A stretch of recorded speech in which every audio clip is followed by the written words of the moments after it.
Welcome. Along with Christine Mercer, I'm co-founder of Backgammon Winning Women, and we are very committed to helping women participate, place, and gain preeminence at the backgammon tables. And as part of that, we're pleased to offer a number of backgammon learning sessions, and this is one tonight, a very special one. It's led by Julius High. For those of you who haven't gotten to know Julius, I really got to know him more than a dozen years ago when he set up something called the Backgammon Study Group. And the technology was a little less advanced than it is today, but over a dozen players from different parts of the world would gather as Julius would work us through typically a set of 10 problems and how he went about analyzing them. And it really blew me away how systematic he was about identifying the factors that went into his cube and checker decisions. So that has evolved to a new system that he's developed that helps you take match files generated by Extreme Gammon and use them to analyze your errors, your blunders, categorize them, and figure out where you could make the most improvement. Certainly, Julius has a distinguished tournament record himself. Very recently, he tied for first at the Backgammon Masters awarding body event held in St. Louis earlier this month. Last year, he tied for first in the Chicago BMAB event. He said his first major tournament win was in 2009 at the Chicago Open.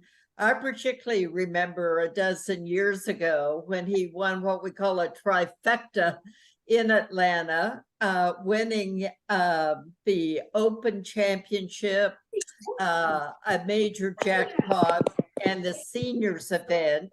And that catapulted him to the cover of the Primetime Backgammon magazine. I see Marty Storer, the executive editor of that magazine, is with us this evening. So I could go on and on about Julius, but I want to say a little bit about why we're doing this event. Backgammon Winning Women, which was founded by Christine and myself 2 years ago, has provided added money and backgammon prize boards for 4 women's events at American Backgammon Tour tournaments every year. And this year we tried something new. We decided to fund the recording and transcription of all of the matches in these women's events at 4 different tournaments, the Cherry Blossom, Michigan, Sunny, Florida, and most recently Denver, and to give all of the women participating in those events a copy of their XG match files. But not everybody knows what to do with those files once they get them. In fact, we had 82 women who played in the 4 women's events that we sponsored this year, 38 unique women, 82 entrants. And so I asked Julius, when I saw him in Denver, if he would be willing to do a session that uses a special tool that he has developed for gaining insight into your errors. And this, as you will see, categorizes your errors. What are the most typical game plans that you are having trouble with? What are the most typical causes of errors in your cube and checker decisions? he's very good about not embarrassing anyone, but I want to put Maggie Sweeney and Vera Holly on particular notice, who are with us tonight, because he's going to draw some examples from your matches, particularly to show how we can go about improving it. So I'm going to stop with that and simply turn it over to Julius to present what he's prepared for us. A lot of you put your where you are in the chat form, so take a look at where everybody is and see if you want to connect. Well, good evening, everybody, ladies and gentlemen. I'm honored to be able to do this Zoom presentation with you today. Special thanks to Karen for asking me to do this, and for Ms. Mercer for reviewing my session and giving me a few pointers on how to make it better. So all of the examples we're going to look at today are from the Annie Oakley shootout. And I had so much information, we agreed to break it down into 2 sessions. So today is going to be part 1, which is on cube play.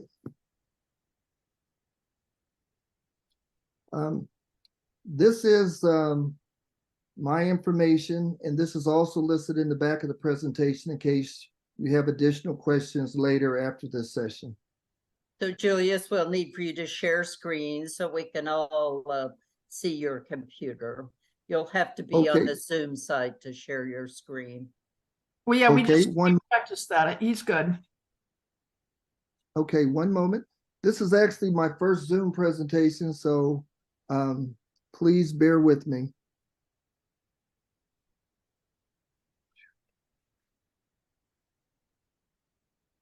Okay, I'm hitting share screen. I'm clicking on the screen. And now I'm going to my presentation. No, it didn't work, Julius. Remember to go down to the bottom and see where it says share screen. Click on that, and then you have to click on the icon that shows up in front of you.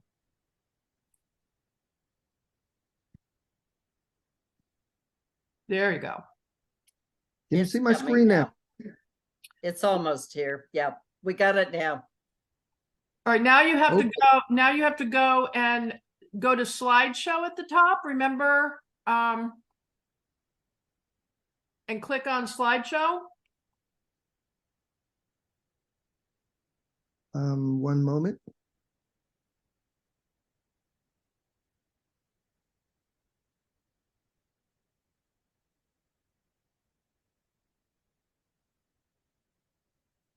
Yeah, you have to click on that.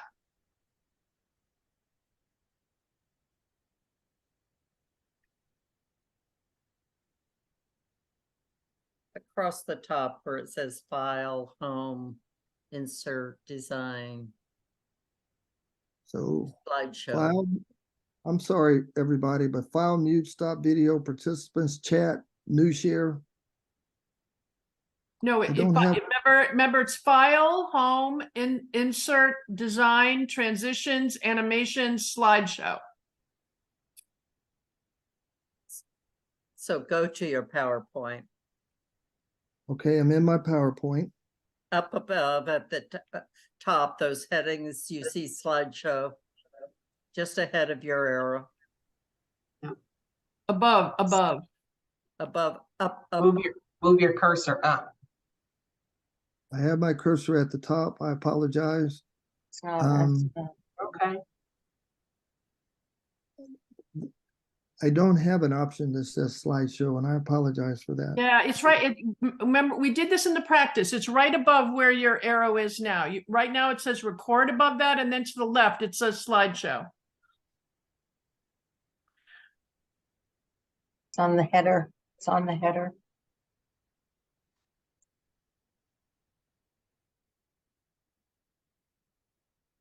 Maybe I think you can just go ahead and do it the way you're doing it. It'll be fine. Yeah, just page through it. That's fine. Okay, can you see my screen though? Yes. Yep. Okay, well, thank you very much. And I apologize for that. Okay, here we go. So anyway, this is my contact information. You will also see this at the end of the presentation. So if you see your name on this list right here, these are the 5 tournaments that the Winning Women in Backgammon participated in this year. So congratulations to all the winners listed here. I would especially like to point out the winners at the recent Annie Oakley tournament. We had Laura Granger, who got first constellation, Mary Wilson second, and Vera Holly. She brought down the championship. So congratulations to all of you.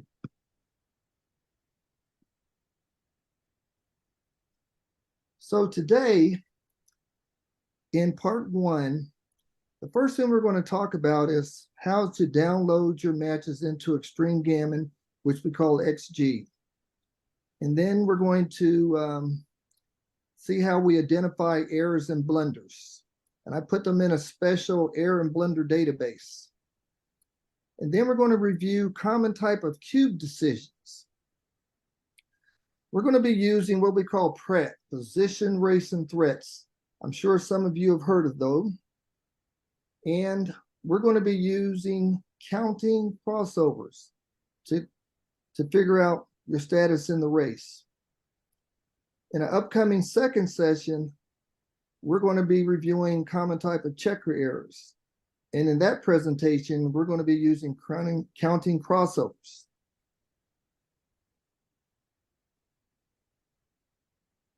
So the target audience for today is what I call the typical intermediate player. But really, it's typical errors and blunders that intermediate players make. Intermediate players are basically the players who generally play in the intermediate section of the ABT tournaments. And a lot of these players have learned how to play backgammon different ways.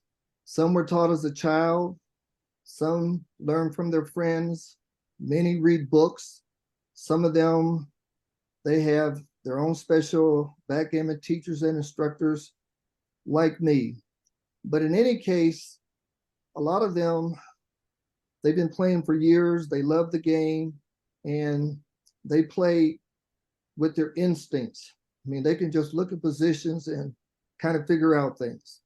But anyway, other players, to include novices, will be able to gain some things today that will improve your game. Once again, we're talking about cube play, and learning how to use the cube generally is one of the things that takes a while when you first get started. Now, if you are one of the championship level players, you use all types of techniques and charts and various methods to figure out how to use the doubling cube. The things you're going to be learning today are going to be a lot more simpler, as you will see. We're going to be using basic math, but we won't be talking about any formulas, nothing about charts, nothing about equity tables or anything like that. And as intermediate players, oftentimes they're not interested in all of the math and all of these formulas and things like that. But so today we're going to be using counting crossovers as opposed to counting pips. And I'll show you how that works. And we're going to be using a special technique called backgammon mechanics. And this is a way that basically you perform any backgammon task the same way. You just, the idea is that if you keep doing it the same way, you'll improve your technique, you'll improve your accuracy and your speed. The first thing we're going to cover is downloading your matches into XG. One of the nice things, as Karen pointed out with the Winning Women in Backgammon, is that they pay to get your matches recorded and transcribed into XG format. But in order to take advantage of this here, you have to have the desktop version of XG. Like, you can't use your phone. And it also has to be on a Windows-based computer. Now, you receive an email from the winning women in backgammon or the tournament director, which has all of your transcribed moves. So you usually see something like this here at the bottom of your email with all of these matches listed right here. It generally has all of the players. So what you do is you just hover your cursor over one of these here, and then it will show you the full description. Like this says Denver 23, Annie Oakley, round 4, Vera Holly versus Mary Wilson, 7 points. So it has the appropriate information right there. If you hover over the box, you'll see something looks like this here. And so on the bottom right-hand corner, you basically just click on where it says download.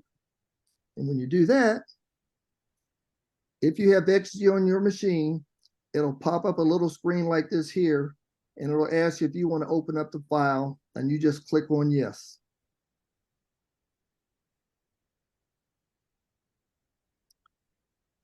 Now, So Julia's one point is that people will need, obviously, a laptop version of Extreme Gammon in order to pull up these files. that is correct. Not only do you need a laptop, but the laptop has to be a Windows-based laptop. It cannot, XG does not work on, let's say, Apple. Oh, wow. And so in XG, they have different levels of analysis. But one of the recommended levels to analyze things is what they call XG Roller Plus Plus. It's like a higher, better research for looking at your XG files. And it's not very intuitive how to set this up. So I just wrote down the steps right here. And if you do these steps right here, it will set it up. It's like a one-time thing. And then once you do that, in XG, you can click on Analyze, you can select Session, and then you'll see your name, and then you'll hit Select Custom Setting number 1, and then this will roll out your matches at XG Roller Plus Plus. I'm not going to spend a lot of time on this part here right now because I really want to, I only have an hour, so I really want to spend the time on your actual XG positions. So in XG, they use this term called equity. And equity is a way that XG uses to determine how well you're doing in this game. So let's say if it showed that your equity was 0.650, what it's really trying to say is that based on its review of the game, you should win this game 65% of the time. So if you play the game 100 times, you should win it 65 times. So it compares your move, your play, to what the best move is. And if your play is less than, so let's say in this case right here, your area is minus 0.30. So it's saying that equivocates to 3%. So instead of winning the game 65 out of 100, it now says you'll probably win the game 62 out of 100. But anyway, so in a simple format, that's kind of what's going on. So ideally, the lower your so XG calculates what we call a performance rating, and I'm sure you've all seen your performance ratings. And ideally, you want to try to get your performance rating as low as possible, because that means you're playing closer to the way that the computer plays. The higher it is, well, it's saying that you're making a series of errors and blunders. So if you were to look in XG, you will notice on the right-hand side, they have this, what they call the panel, where it lists all of the moves. And you notice that some of the moves are in black, like move 1 and move 3. And some of them are in red. And then some of them are in green. And what this is is what it's telling us is that if you make a move that's in black, it is less than 2%. And so basically, you're either making the best move or an acceptable move.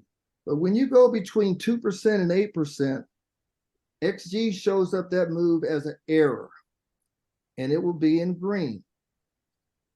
Now, if it's in red, it means it's a blunder, and it means that you made something major, and it's more than 8%.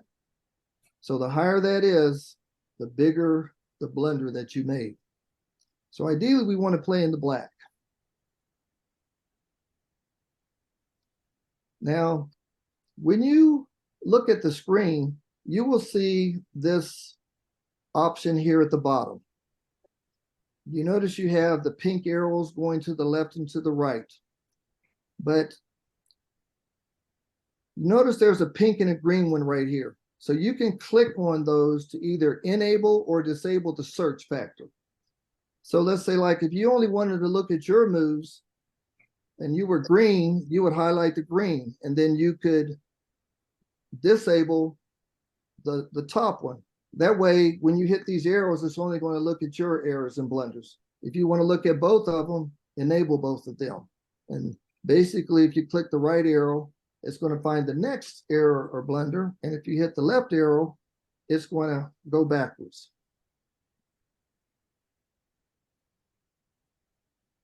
We'll look at that more in detail when we start looking at some positions. But anyway, I work with various students. And as I mainly work with new players and with people at the intermediate level. And so what I like to do is I like to create what I call an error and blunder database. And the idea is that you take 4 or 5 recent matches. And like the BMAB is ideal for that, because you might play like 4 13-point matches or 5 9-point matches. But in order to get a very good idea of how a person is playing and where they're giving up equity and where their weaknesses are at, by generating this database, we can figure that out. And then we could have specialized lessons looking at where they're having the greatest errors and blunders. But I don't know if you can see this, is kind of small here, but it has your opponent, the game, the move, and the plan. So is this a blitzing error, a holding error, a priming error, etc.? Is it happening in the opening, the middle game, the end game, or DMP? Is it a checker error or a cube error? And then is it an error or blunder? Then I have the actual error.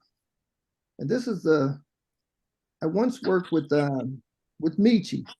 And oftentimes when you look at a position, it may have several errors, but he says, what is the primary error that's causing you to make the wrong decision? And so that's what's listed here as the primary error. And then it has the EQ, which is the equity. So if you made a 3% error, it's going to just list it as a 3. I just listed them as whole numbers, as opposed to when you look at XG, it might say something like minus 0.030. So it's just listed that way there. Then it has a date and the XG ID, which is just a way that you can copy that into XG and you can see the position. So next, what I can do is we can analyze where you're giving up the most equity or where you're making the most errors and blunders. So once again, it says, so this is a sample of an intermediate player. The person's name is not listed right here, protecting their identity right here. But what I found is that most intermediate players, they make the most errors and blunders in the holding game. And in this case right here, 26% of the errors and blunders was in the holding game, and followed by priming and blitzing. And so these are listed in order from the worst to the best. The other things that I can do is I can look at the actual checker errors. And for this person right here, breaking anchors, and then you see the one called reduced blocks and shots. That's when a person is ahead in the race. And so then they need to change their strategy to protect their lead. And the other one that happens a lot is one called stay back when behind. So when you're behind in the race, you're supposed to stay back and keep contact. So just looking at that, it's like, why is that they're having these types of errors and blunders? And the number one reason is that most, I won't say most, but a lot of intermediate players, they don't count pips. So they don't know their status in the race. They don't know if they're ahead, if they're behind, or even in the match. And then they don't know how to adjust but then there's some strategy involved once you know that. We have a question, Julius. What does Sure. holding game mean? A holding game is when you have an anchor in your opponent's home board, like you just are holding one anchor in their home board. Like if you were to have two anchors, then it would be called a back game. But that's what a holding game That's is. not true. It's not true. Say, So usually it might be the opponent's 5 point or 4 point. So they've got an advanced anchor. And that Right. would be a holding game. yes.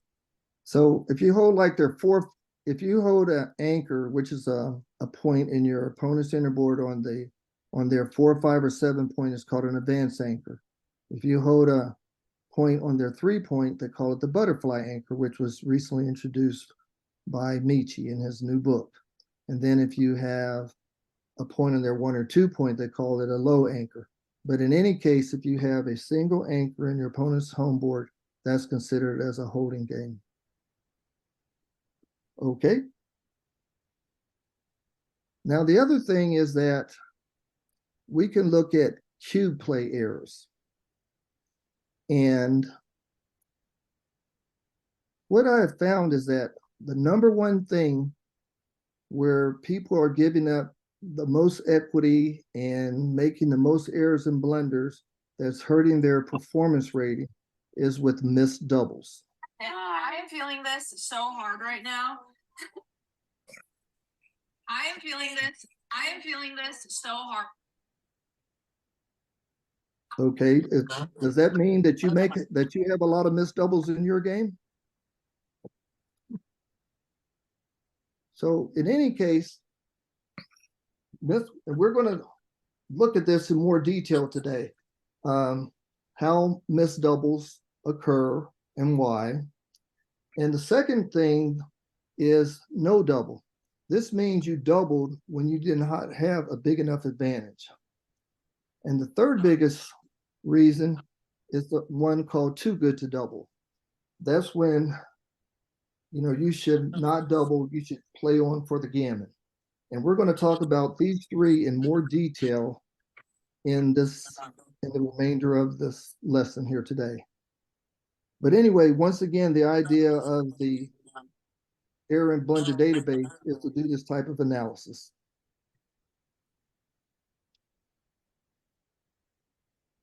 And the way we're going to do this is, one of the things we're going to do today is we're going to use the process called counting crossovers. So what I found is that a lot of intermediate players, once again, they don't count pips. Either they don't like to count, they're not good at counting, they don't like doing all this math in their head, etc. But in any case, there is a simpler thing that you can do, which is called counting crossovers. And the idea behind it is that really all you're trying to determine is if you're ahead in the ahead in the race, behind in the race, or even in the race. And so you'll just do simple math like you learned in the 1st and 2nd grade. You're just going to be doing a little addition. Now, I will point out it's not as accurate as the actual pip count, but it does work. as you will see. Now, in cube decisions, we're going to use something called position, race, and threats. And the acronym for that is PRAT, or people simply call it PRAT. And we're going to learn how to use this here. Now, if you were to try to find PRAT in any books or whatever, you probably won't find anything. So different people use PRAT different ways, but I'm going to be showing you the Julius High version of using PRAT today. But you will see that it's very effective. So here's the idea behind crossovers. So in any backgammon board, there are 4 quadrants. And the idea is that you're trying to count how many crossovers it takes to get into your own home board. So if you have a checker in your opponent's home board, it needs 3 crossovers. Like it would have to cross over 1 quadrant to their outer board, then to your outer board, and then home. So if you have a checker that's in their outer board, it needs 2 to get home. And if it's in your own outer board, it just needs 1 to get home.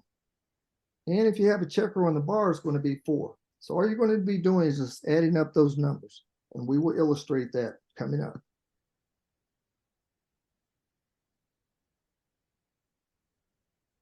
We also use a concept called a backgammon mechanic. And basically, it's the method of performing a backgammon task the same way each time. So there will be a backgammon mechanic for counting crossovers. But basically, if you do it the same way every time, you train yourself in your thought process. And eventually, you'll be able to do these tasks very quickly, very accurately. And sometimes you can almost do these things in your subconscious. But it's just a way of getting you better at doing these here. So when we do this here, for example, the mechanic for counting crossovers is that we move the checkers before counting. Ideally, you know how you leave a little gap underneath the checker once it's been moved. So you move the checkers, and then you count yours first, and then your opponent's. And then you start from your opponent's home board, from the rear, and then work your way around to your home board. And at the end, whoever has the lowest crossover count, they're ahead in the race. So if you like the position, then you just lower the checkers down to their final resting spot. If not, you just reset the checkers and look at another play. Now this slide right here, position, race, and threats. This is probably the most important slide in this presentation. And once you understand the information on this slide here, you will be able to make better cube decisions. And if I was you, I would copy this off until you get this in your head. But basically, once again, the P is position, the R is race, and the T is threats. And the main concept is that if you have 2 of these three criteria, you can double. So, example, if you have a better position and are ahead in the race, you can double. Or if you are ahead in the race and you have threats, that's 2, you can double. Now, if you have 1 of these 3 criteria, let's say you're ahead in the race, well, you can take. So you need 1 to take, 2 to double. Now, if you have all 3 of these criteria, you're probably too good to double. And therefore, if it's gammonish, you should just play on for the gammon. And on the other hand, if you don't have any of these 3 criteria, you generally have a pass. Let's say you're behind in the position, you're behind in the race, and you don't have any threats. Well, you just drop that cube. Somebody would like you to define threat. Could you explain a little more on what threat is? Yes, I will be doing that in the upcoming slide, but yes, I will. Yes, I will be explaining threats coming up in the 3 slides from now. Okay. Alrighty. So the first thing is the position. So I basically look at 3 things. The first thing is called boardage. And boardage is a comparison between of your inner board points. So whoever has the most inner board points, they get 1 for that. So let's say if you had 3 inner board points and your opponent had 2 inner board points, your inner board is stronger. And as you know, you can take the square root of the inner board points and it will tell you how many rolls that will prevent your opponent from coming in. So if you had 3 inner board points, 9 rolls would keep your opponent from coming in. And if they had 2 inner board points, 4 rolls would keep them from coming in. So having the better board is important. The second thing I look at is the number of backmen. And backmen are when you have checkers on their 1 through 7 point, like their inner board plus their bar point. So whoever has the least amount of back checkers, they have an advantage. And the third thing about the position is you look at the prime. Ideally, whoever has the longest prime has a better prime. But let's say you have a prime with no gaps versus someone who has a prime with gaps. The prime with no gaps is a little better. But anyway, you just look at these 3 things right here. Sometimes you have all 3 of them, but you at least need 2 of these 3 things right here to give yourself 1 point for position. And once again, we will illustrate this when we look at some actual positions. The second part is the race. So once again, it's more accurate to count the actual pip count. But if you're playing online, it generally shows you the pip count. So you will know if you're ahead or behind. But for those who, once again, who do not like to count, not good at counting, don't like the math, etc., there's a really easy way that you can, once again, count the race by counting crossovers. And we will demonstrate that. Now, if I'm using the actual pip count, I try to only count the race if you're up 10%. So like if you take the person with the lowest count, and let's say it was 100, well, 10% of that is 10 pips. So if you have a lead in the race by more than 10 pips, I say you have a racing advantage and you can count 1 for that. But on the other hand, if you're using crossovers, all you need to do is just be up a minimum of 1 less crossover than your opponent. And then you can count the race as one of your criteria. And to answer the person's question about the threats. So threats is really the number of good rolls you have. And a good roll can be a roll to make a point, or let's say to hit a blot. And in the Julius High method, you have to have 9 good rolls. So let's say 1/4 of the rolls, 9 of 36, to consider that to be a threat. But in an easier way to look at it, let's say your opponent has a blot, and you can hit the blot with a direct shot, meaning a 1, 2, 3, 4, 5, or 6. Well, that's going to be a minimum of 11 good rolls, and that's sufficient enough to count 1 for the threats. So those are the 3 criteria. Once again, if you have 2 of the 3, you can double. So let's see how this works. So the first thing we're going to talk about is the missed double. Once again, this is the big PR buster. This is the number 1 cube error that most players have. And basically, XG gives you this missed double error when you fail to double when you have an advantage in the game. So what that means in practice is that when you fail to double and you win a game, you get 1 game point instead of 2. Because if you had doubled and won the game, well, you got 2 points. And then it also affects you, let's say if you get a gammon. So if you fail to double and then you win a gammon, you get 2 points. Well, if you had doubled them when you had this big advantage in gammon, you would be getting 4 points. So when you fail to double, every time that you allowed your opponent to play, he can play with minimal risk, meaning that he's only risking 1 point. And so every time he rolls, he not only has minimal risk, because he's only going to lose 1 point, but he has maximum chances to get a lucky roll. So like he might roll a big double, like a double six or double five, and then all of a sudden your advantage is gone, or some other thing may happen. But anyway, we're going to talk about how we use Pratt to make more effective doubles. Okay. So this is from a real position in a real match. And if you notice on the right-hand side, you'll see this panel right here.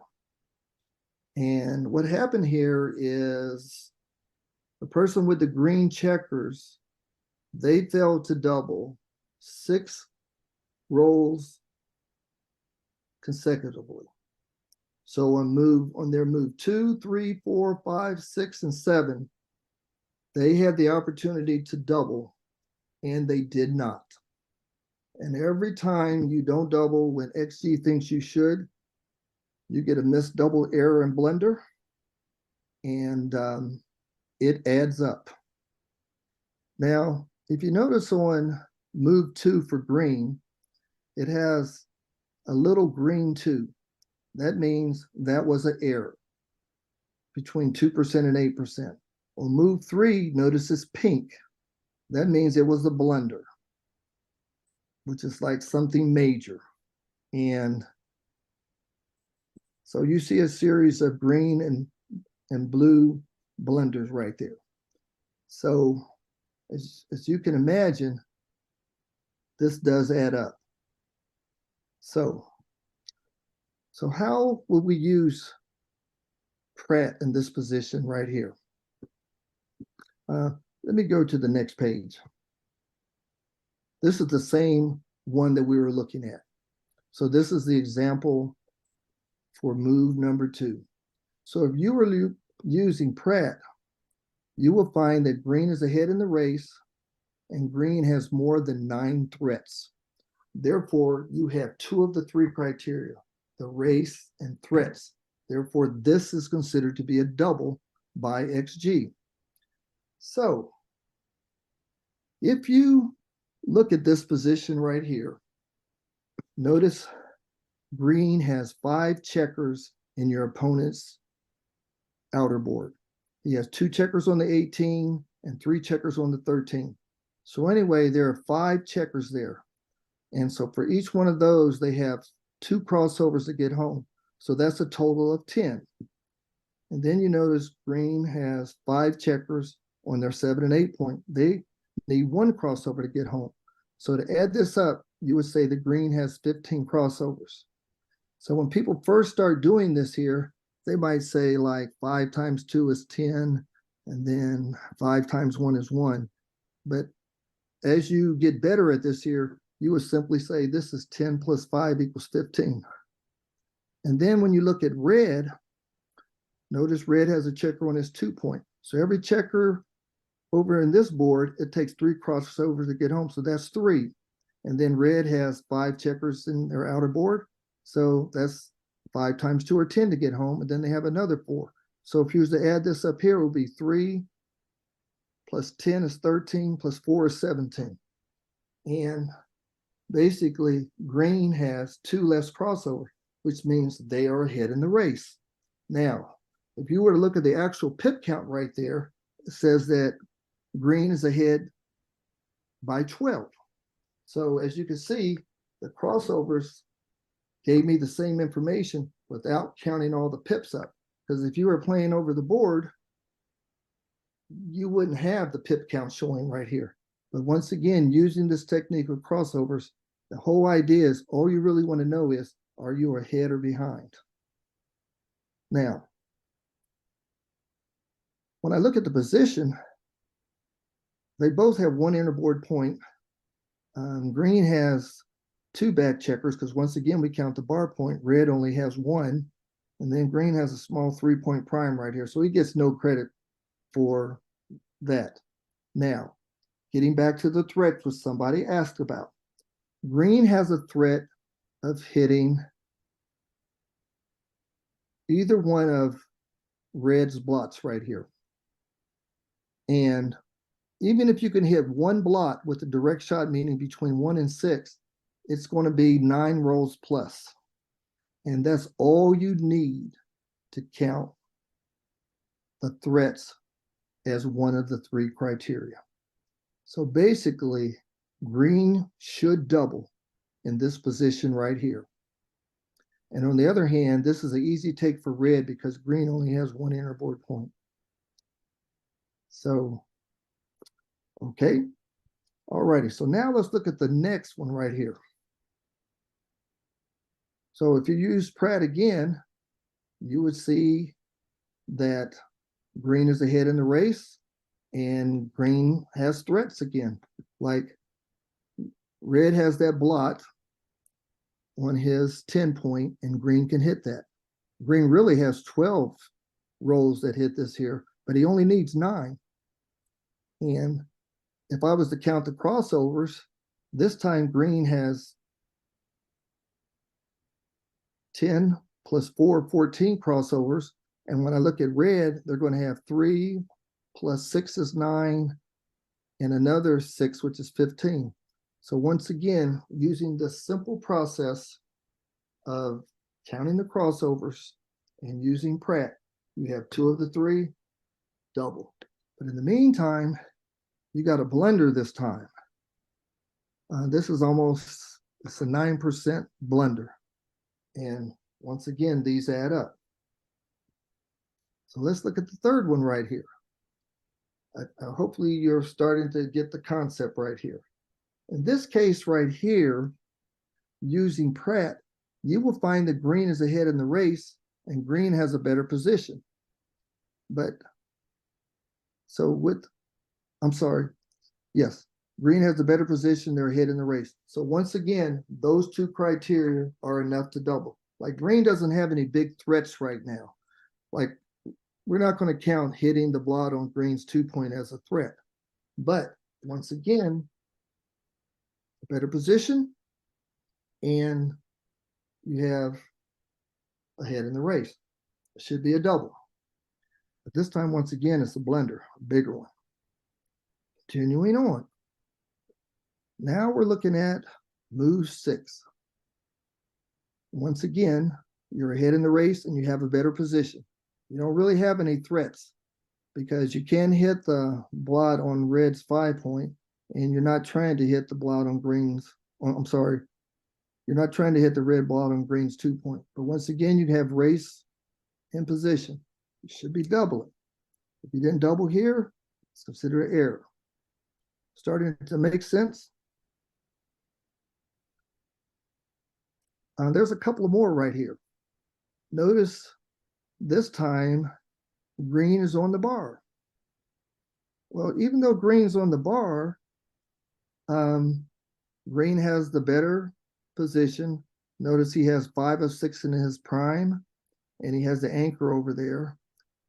And if he comes in, he has the opportunity to hit red's 2 blots that are on red's and red's outfield out there. So let's say he can come in with a 1-5 and a 1-6, a 2-5 and a 2-6, a 3-5 and a 3-6, and a 4-5 and a 4-6. So if you add that up, if it comes to more than 9, you can still count that as a threat. So he's got 2 of the 3, should be a double. Well, he didn't double here. And as a matter of fact, not only is the double, it says this is a double pass. Red can't even take right here because red doesn't have any of the 3 choices. And let's look at one more. This is the last chance that green had a chance to double. In this case right here, green has the better position. He has the 9 threats and he's ahead in the race. He really has like all 3 of the 3. But his prime, has a gap in it, and he also has a back checker, but he should still double this right here. And as a matter of fact, red can't take it. But any questions about this here before I continue? So what I'm hoping you can do is is now you have your XG files, let's say, downloaded.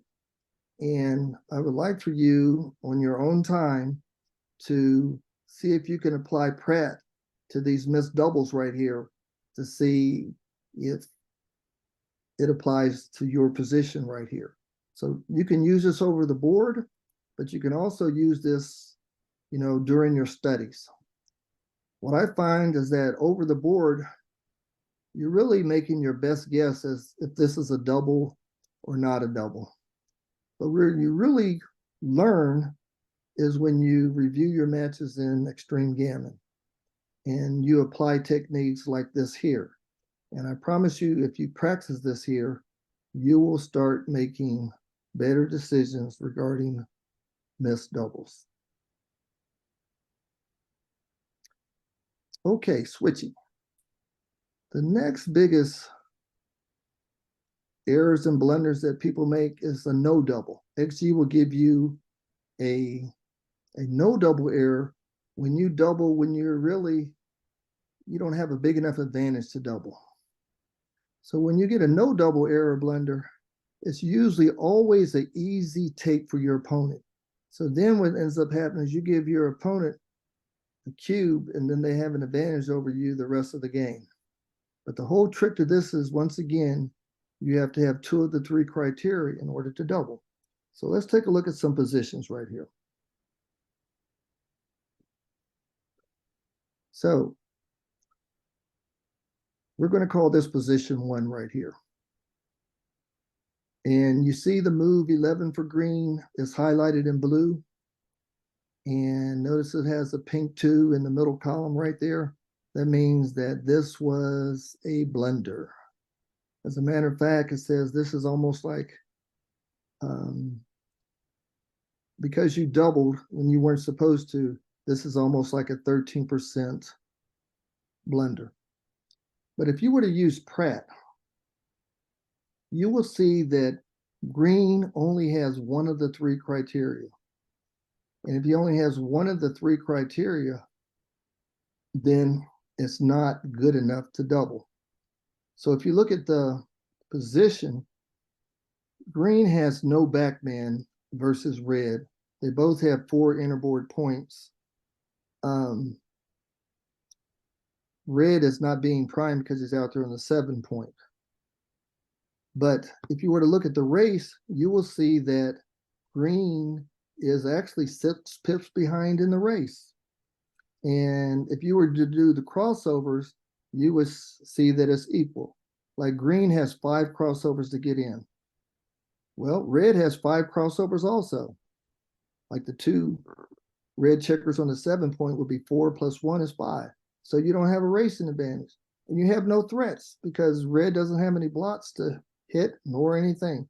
So you really only have 1 of the 3 criteria. Well, according to Pratt, you need 2 of the 3. So therefore, this would be, the best choice is no doubles and a take. Easy as that. Okay, here's another example. We're going to call this one here position 2. So once again, if you were on the board and you were looking at this here, you would see that green has the better position. Green, so if you look at innerboard points, they both have 4.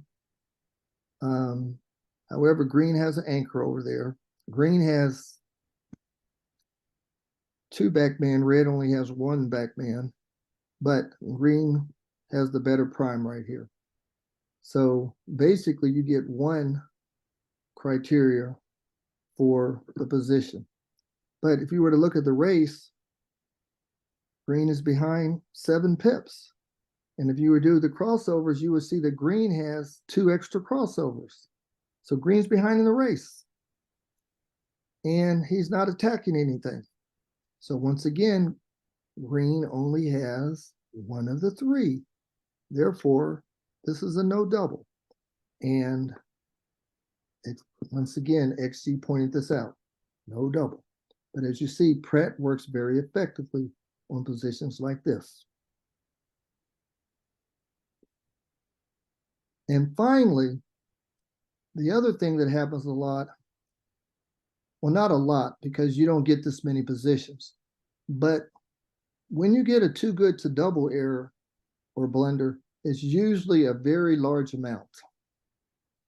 But basically, too good to double means is that your position is so good that you should play on and try to go and play for the gammon. So when you get this too good to double, you're basically letting your opponent off the hook because they're going to drop it and you're just going to win 1 point. But if you would have played on, you have a high percentage of gammon in them. So here's one of the things that I found out. This is very important.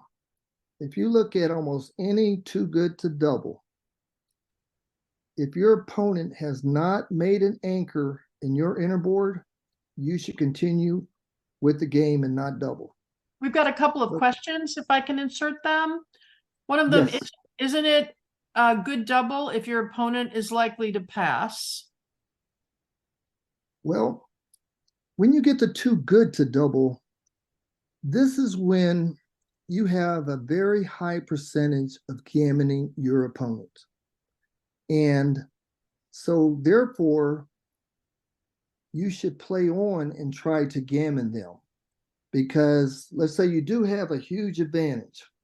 And if you double them, they're going to drop it. So you're only going to get 1 point. But the idea behind this is that because you have such a high percentage of gammoning them, you should play on and try to gammon them and get 2 points.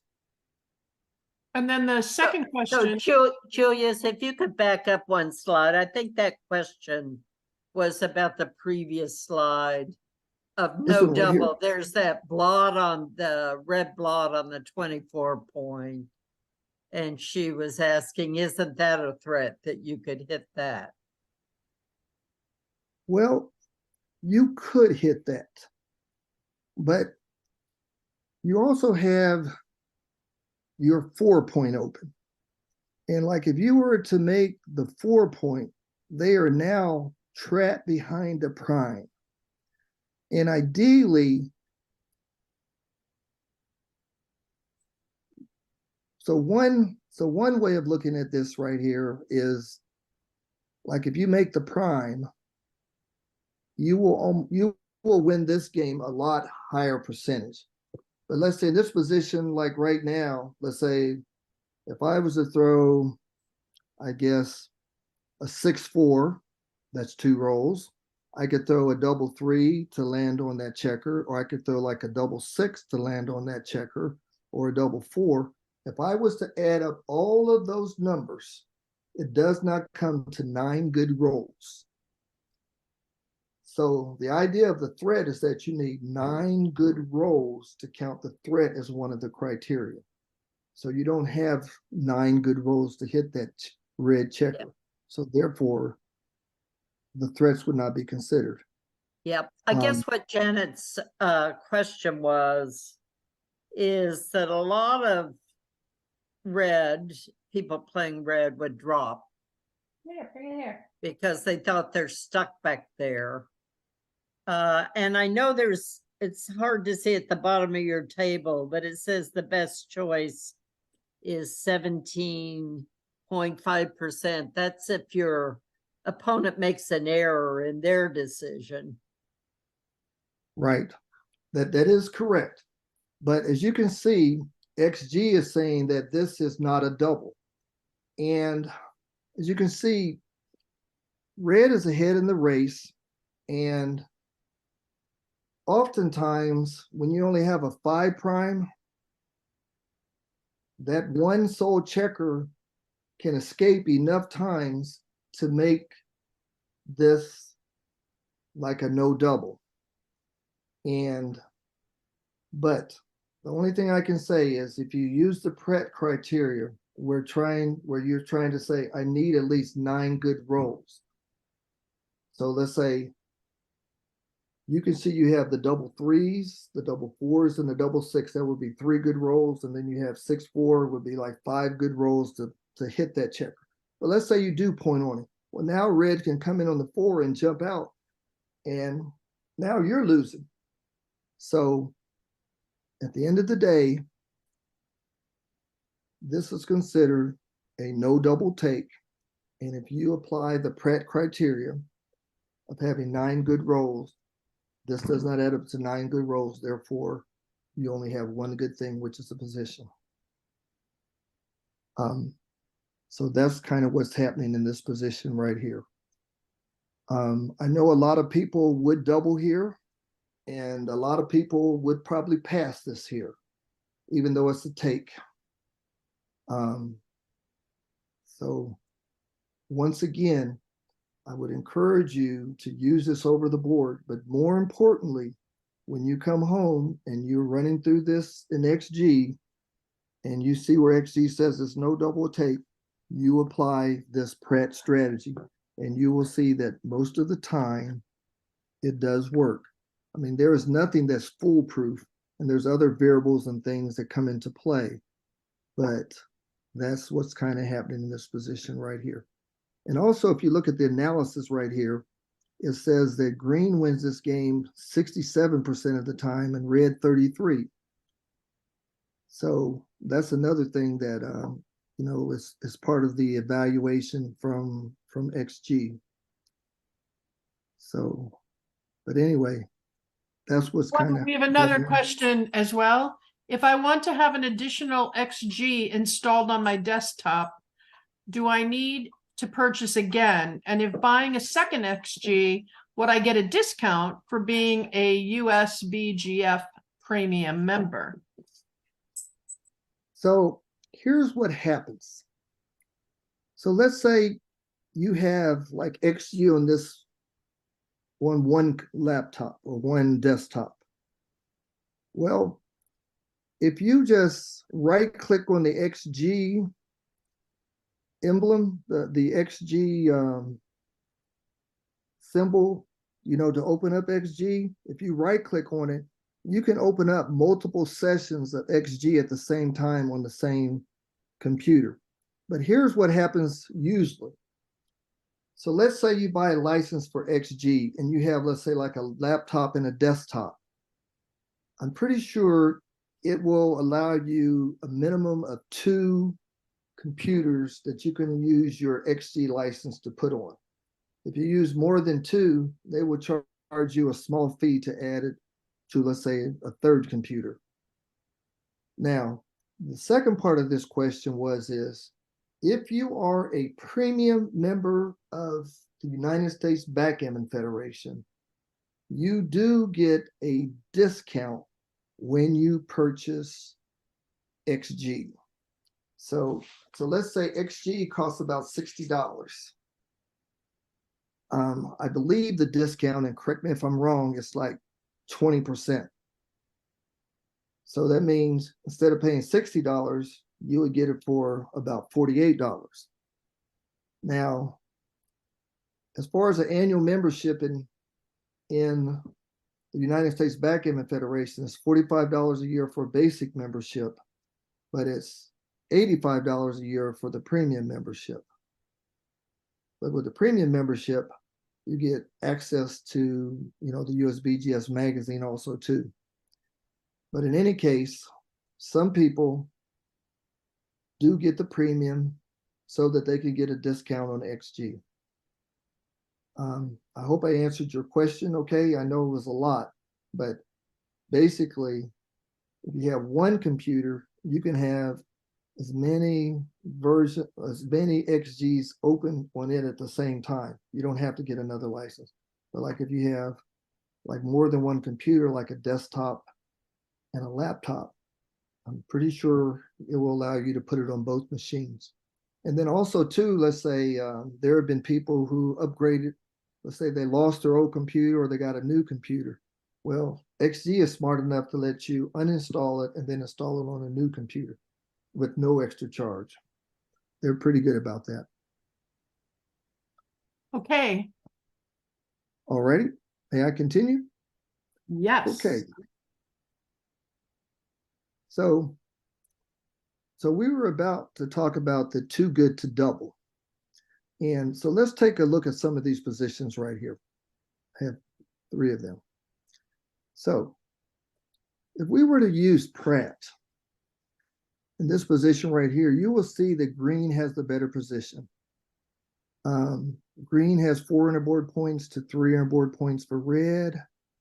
Red has 3 backmen, including the checker on the bar and the 2 checkers on green's bar point. So he's got 3 backmen to 1 for green. And green has a better prime, 4 of 6. So green gets credit for the position. You will see that green is well ahead in the race. This is a weird one. He's up 29 pips, but he only has 1 less crossover. But anyway, he still has that. And then green has threats.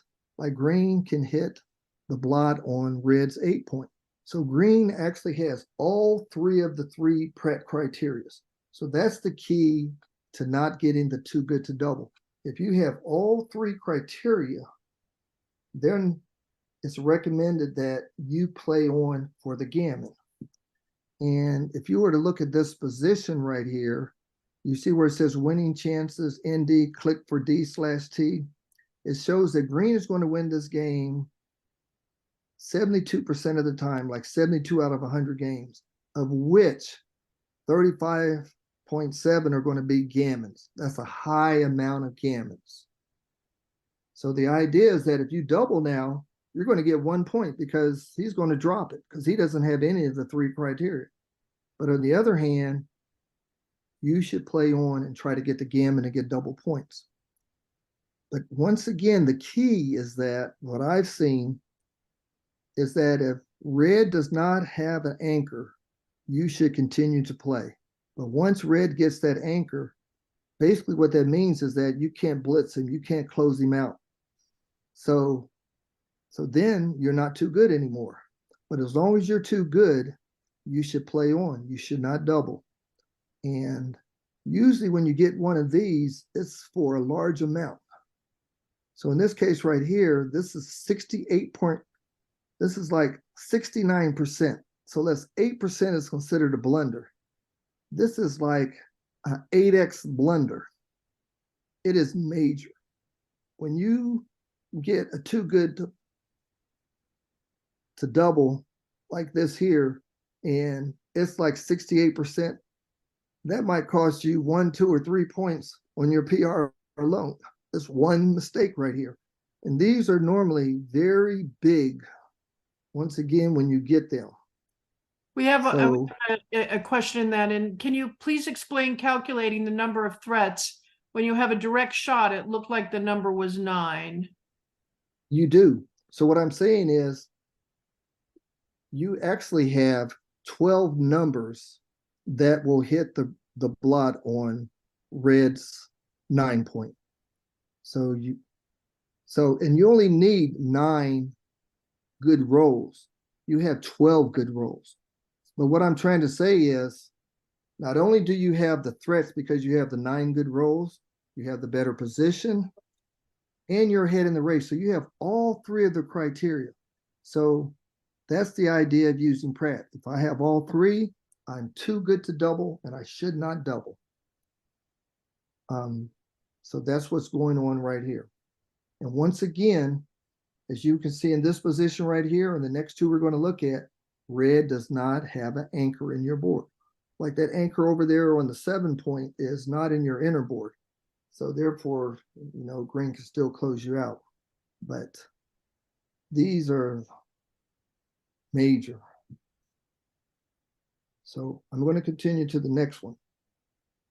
This is position 2.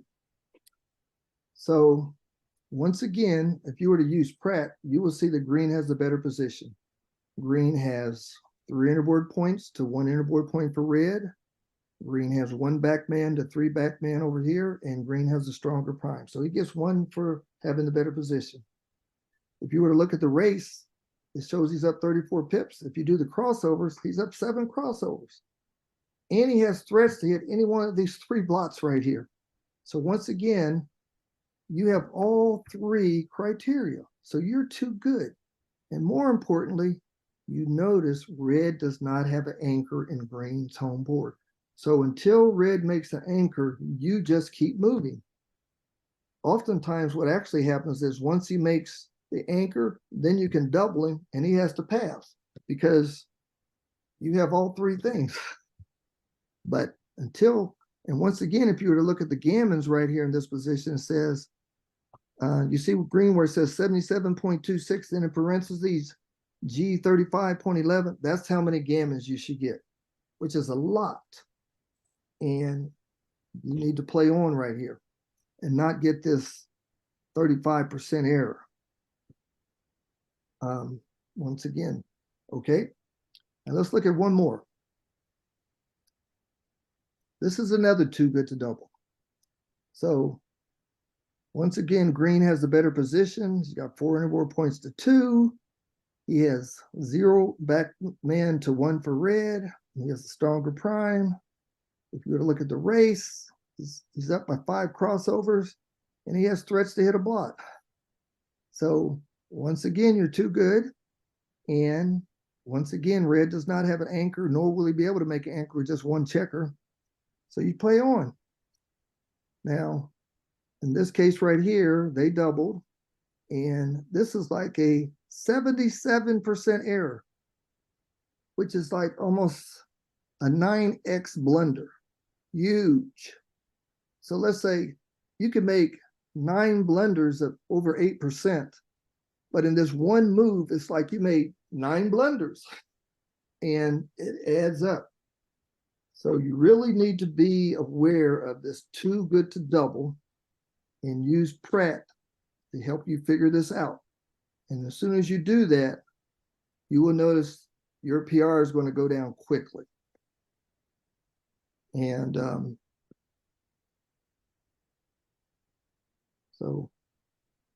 so basically, this is the presentation. And it was, once again, these are cue play errors, the 3 main ones. There is going to be a second part, but it's my understanding that I am going to do this with Miss Christine Mercer, and then she is going to just present this to you via email. But in this one right here, it's going to be about checker play errors.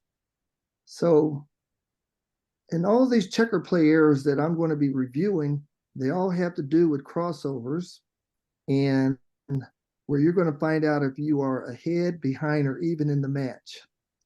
And then with that alone, I have worked with some of my students, and just by teaching them that part right there, they have started winning. Let's say I worked with Vera recently, and Vera won the Annie Oakley tournament. I'm very proud of her. And mainly all we did was use this concept of counting crossovers, figuring that out, and a few strategies. And then she told me that she went to her local club and she beat the #1 player in the club and another, let's say, open level player. And we just got started. But I'm telling you, the things in this part 2, they're well worth learning. Are there any other questions? Julius, thank you so much. It was really helpful, and you can tell how helpful it was because so many people have asked when can they get a copy of it. We will be sending out the link, as we always do, to our YouTube channel where we will post this, and then Julius is going to tape the second part with Karen and I probably on Thursday, and then so both will go out at the same time, but you just will not have participated in the other one. So thank you all very much for coming. Oh, I had one. I'm sorry, it was Marty. I had one question, but I tried to ask it, but I forgot I was muted. So I just wanted to ask Julius, how do you get that database? Where does that come from? Do you look at the matches yourself and enter them by hand, or does somebody else do it, or how does that database get set up?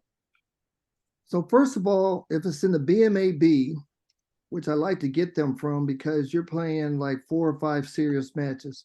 So you can go to the BMAB website and I can just download the matches. Yeah, you download the matches. Otherwise, I can ask the student just to send me 5 of their most recent matches. And Okay. then, so basically I get them, but I have to go through them through each game of each match. And then I use those arrows, those pink arrows to say, show me the next error and blunder. And then I have to look at it. And I have to use my knowledge of XG and my knowledge of backgammon to determine what criteria to set up in the database. And once I get that, then I can sort it out because it's in Excel by any way that I want to or need to. But it does work. And recently, there have been some prominent players, I won't mention their names. They have hired me to generate these databases for them so they can see where they're giving up their equity, because they're trying to, lower their PRs and maybe gain some level in BMAB so they can become like a master or grandmaster. But I can tell you though, it is very effective when you're working with a person, because each person has different issues. But that's what happens, Marty. Yeah, okay, good. Because that's what I've done in the past, giving lessons, just that same thing. But I probably have different categories, or they're not going to line up exactly the same, but the basic idea is the same. Yes, sir. I just wanted to see what if there was some tool that would sort things out for you that BMAB had. I doubted it, but it's good to know. But thanks. You're May- most welcome. May I say something before we leave? Hi, this is Vera. And I have been one of the newest students, I suppose, to Julius. And on the week of the Denver tournament, I arrived on Thursday, and he spent about an hour with me on Thursday and an hour with me on Friday. And it made a world of difference to me, to my game, to what I have accomplished that weekend. I have to say that his nurturing, his diligence, and his proactiveness, he is just amazing, and he's making the world of difference to my game. I just wanted to say that. Okay, well, thank you, Vera. I'm very proud of you. I agree. I'm another student, and Julius has his hands full, so he's been doing a great job, and I so appreciate it. So thank you, Julius. Well, and Margie, thank she you for got- this. Yeah, thank you for taking this extra time tonight. We're, all very, very grateful. Karen, do you want to wrap up? Well, just many thanks to Julius, and these comments by Vera and Margie, I think capture the difference between a teacher and a coach. And I think Julius takes such a special interest in helping his students improve and cheering them on and helping them prepare for tournaments, watching how they do. It's just fantastic. So thank you not only for explaining your methods of helping identify their areas of weakness and how they might best improve, but your commitment to helping everyone in the backgammon community improve their game. So thank you very much. Wonderful You're presentation. welcome. Thank you. Good night, everyone. Have a great evening. Good night, all. Good night. Thanks, Thank you Julius. so Thank everybody. much. Good night. Most welcome. Good night, everybody. Thank you. You're welcome.